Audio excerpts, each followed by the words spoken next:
अस्सलामुअलैकुम। I am Ehtesham Ijaz, your biology instructor.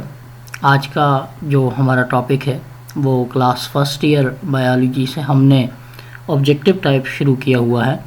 हमारे channel का प्रॉपर नाम है एहतशाम इजाज़ बायोलॉजिस्ट, और अगर आपको हमारे लेक्चर पसंद आते हैं देन इसे सब्सक्राइब करें, दोस्तों के साथ शेयर करें, लाइक करें और बेल आइकन को प्रेस करें ताकि आने वाला नोटिफिकेशन आप तक पहुँच। पहला एमसीक्यूज है, the soluble parts of cytoplasm is called. Cytoplasm जो है वो न्यूक्लियस और सेल मेम्ब्रेन के दरमियान जो स्ट्रक्चर है उसे हम साइटोप्लाज्म कहते हैं। तो ए है स्ट्रोमा, बी है जेल, सी है cytoplasm, D matrix. What will be the correct option? The correct option will B cytosol. Non viscous colloidal solution जो है वो क्या कहलाता है? विस्कासिटी क्या होती है? जो शहद है वो ज़्यादा गाढ़ा होता है एज़ कम्पेयर टू पानी, उसे हम क्या कहते हैं? विस्कासिटी।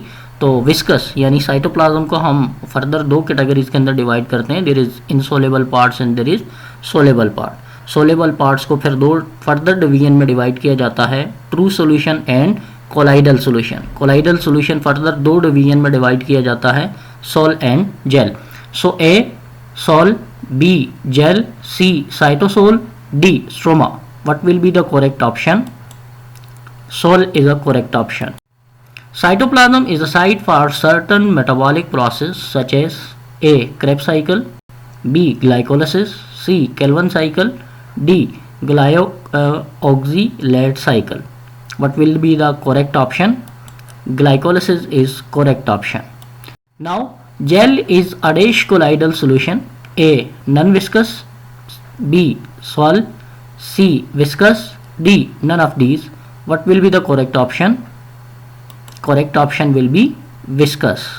और आपको इस पिक्चर के अंदर नज़र आ रहा है कि जो शहद है वो ज़्यादा विस्कस है as compare to water. Now cristae जो हैं ये एसोसिएटेड होते हैं किसके साथ? A endoplasmic reticulum, B mitochondria, C nucleus, D chloroplast. जो एंडोप्लाज्मिक रेटिकुलम है इस पिक्चर के अंदर आपको नज़र आ रहा है, तो इसका कंसर्न किसके साथ है? What will be the correct option? Correct option will be endoplasmic reticulum. Endoplasmic reticulum के डिफरेंट तरह के पार्ट्स हैं। There is smooth endoplasmic reticulum जहाँ पर राइबोसोम अटैच होंगे, and there is rough endoplasmic reticulum. Smooth पर जो है वो राइबोसोम अटैच नहीं होंगे, जबकि रफ एंडोप्लाज्मिक रेटिकुलम पर क्या होंगे? राइबोसोम अटैच होंगे। और राइबोसोम का काम क्या होता है? प्रोटीन सिंथेसिस करवाना।